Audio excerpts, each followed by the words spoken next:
et 780 nanomètres. Notre œil ne perçoit donc qu'une infime partie de la réalité, soit uniquement la lumière visible, et tous les autres types de lumière et fréquences sont imperceptibles par nos yeux, mais pas par notre cerveau. Tout petit organe situé au centre de notre cerveau, appelé la glande pinéale ou troisième œil, nous permet de capter des fréquences n'appartenant pas à notre spectre de la lumière visible, lorsque nous parvenons à l'activer bien sûr. Si cela vous paraît bizarre ou impossible, comprenez une chose. Notre œil perçoit la lumière visible via notre iris et convertit cette information sous forme d'images dans notre cerveau, ce qui nous permet de voir la réalité telle que nous la percevons au quotidien. Maintenant, rappelons que la lumière est une onde électromagnétique qui se propage à travers l'espace sous forme de vibration ou de fréquence.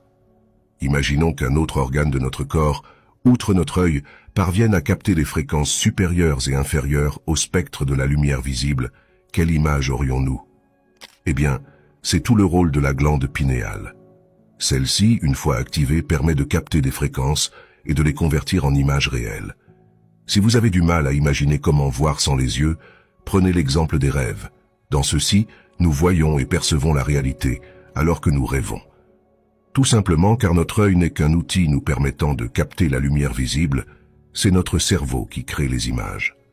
Donc, en activant certaines régions de notre cerveau, nous pouvons capter des images en dehors de notre spectre de la réalité quotidienne. Pour en revenir à la loi de la transmutation mentale, que signifie-t-elle et comment pourrions-nous nous en servir pour changer notre vie? Cette loi est définie par l'axiome suivant, dans le Kybalion. La vraie transmutation hermétique est un art mental. Dans cet axiome, les hermétistes enseignent que le grand travail d'influence sur l'environnement est accompli à l'aide du pouvoir mental. L'univers étant complètement mental, il en résulte qu'il ne peut être conduit que par la mentalité. Dans cette vérité, on peut trouver l'explication de tous les phénomènes de manifestation de tous les divers pouvoirs mentaux qui ont tant attiré l'attention et qui ont été si étudiés au début du XXe siècle. Si l'univers est mental dans toute sa nature, il s'ensuit que la transmutation mentale doit changer les conditions et les phénomènes de l'univers. Alors, comme il est dit dans le Kybalion, je cite, « Si l'univers est mental, l'esprit doit être le pouvoir le plus considérable qui agit dans ces phénomènes. Et si cette vérité était bien comprise, on verrait la véritable nature de ce qu'on a coutume d'appeler des miracles. » Fin de citation. Maintenant, la vraie question est, comment effectuer cette transmutation mentale? Eh bien, aujourd'hui, grâce à l'union de la neuroscience, de la physique quantique et du savoir ancien, on peut y trouver la réponse. Dans le Kybalion, il est dit que, pour changer votre état d'esprit ou vos états mentaux, modifiez votre vibration. On sait désormais que nos états mentaux, nos vibrations, influencent la réalité. Donc en changeant notre mental, nous changeons notre réalité. De même que cette fameuse citation qui dit que notre monde intérieur est le reflet de notre monde extérieur. Et cela, même en science, on le sait. Notre paradigme, soit le prisme à travers lequel on regarde la réalité, est le reflet de notre vie telle que nous la percevons au quotidien. Donc modifier son état d'esprit, c'est revenir à changer sa vie. Les textes hermétiques anciens expliquent que tout individu peut changer ses vibrations mentales par un effort de volonté, en fixant son attention sur l'état désirable. La volonté dirige l'attention et l'attention modifie la vibration. Ainsi, l'énergie va là où se porte l'attention, et comme nous l'avons vu avec l'électron, l'attention est également ce qui crée la matière. En concentrant notre attention, soit notre énergie mentale, sur l'état émotionnel intérieur que l'on souhaite atteindre, on modifie notre vibration et par conséquent notre vie de manière générale. La première étape va donc être la volonté, soit la force mentale de vouloir changer. On parle souvent d'apprendre à se concentrer sur le moment présent, soit de lâcher prise avec le passé et le futur prévisible, en se concentrant uniquement sur l'instant présent. Lorsqu'un individu parvient à s'ancrer dans le moment présent, il retire toute son attention de toutes les choses auxquelles il est rattaché et son énergie lui est ramenée. Comme nous l'avons vu avec l'électron, lorsqu'on relâche notre attention, soit nos pensées et notre regard, celui-ci revient sous forme d'énergie, soit de possibilités infinies.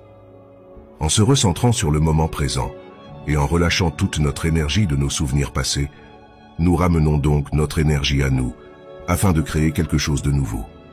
Voyez votre attention et vos pensées comme l'énergie qui alimente la réalité. Ainsi, à partir du moment où vous vous ancrez mentalement et physiquement dans le moment présent, en lâchant prise sur le passé, en abandonnant vos croyances limitantes, en lâchant prise sur tout et en vous concentrant uniquement sur l'instant présent, votre énergie vous est ramenée. Et c'est ainsi, dans cet état, que vous allez pouvoir créer un avenir nouveau. C'est ici qu'on en vient à la deuxième étape, qui est d'avoir une intention claire. Vous devez, dans l'instant présent, visualiser votre objectif, votre rêve, aussi clairement que possible.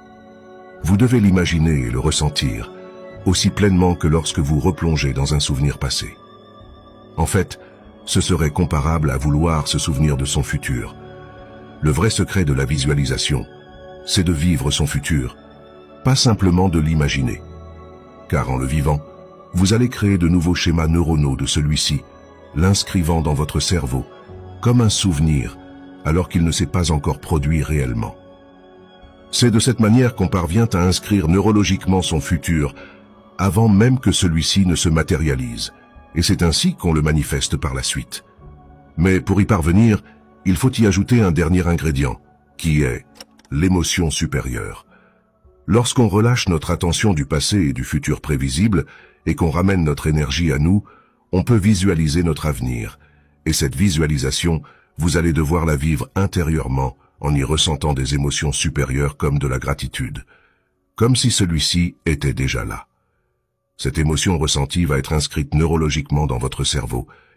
Et c'est cette émotion, issue d'une fréquence supérieure, qui va émettre un signal énergétique portant votre attention. Et c'est ainsi que celle-ci se manifestera, car vous avez émis votre attention, soit la fréquence contenant l'information de votre avenir, ce qui engendra cette probabilité dans un futur proche. Mais encore une fois, je le rappelle, il faut combiner le mental et l'action. C'est-à-dire que vous allez devoir reprogrammer votre subconscient en rendant votre inconscient conscient.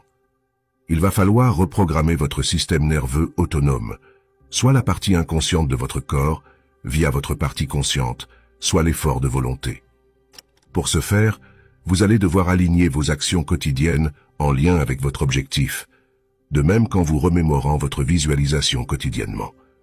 Vous devez maintenir cette intention, c'est-à-dire que si après votre visualisation, vous vous remettez à avoir les mêmes pensées limitantes qu'avant, vous reviendrez à votre vie d'avant.